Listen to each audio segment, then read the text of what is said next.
Hey guys, in this video, I will show you how to use Proxy by Janitor AI in Windows 11 for secure browsing. Alright, let's begin.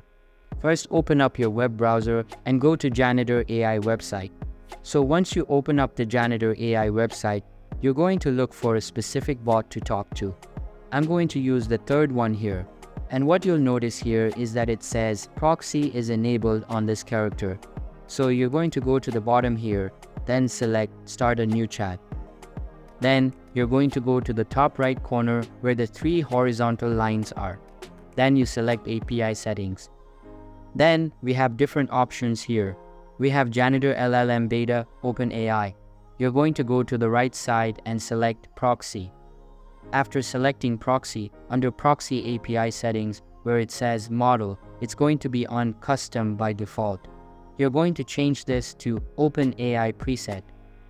Then here, you're going to select the drop-down option. Then you can change it to a specific model that you like.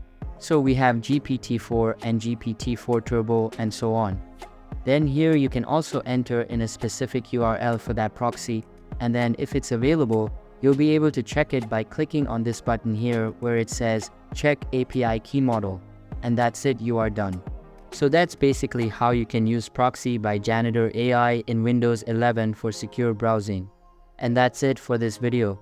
If you find this helpful, consider subscribing and giving this a big thumbs up. Thanks.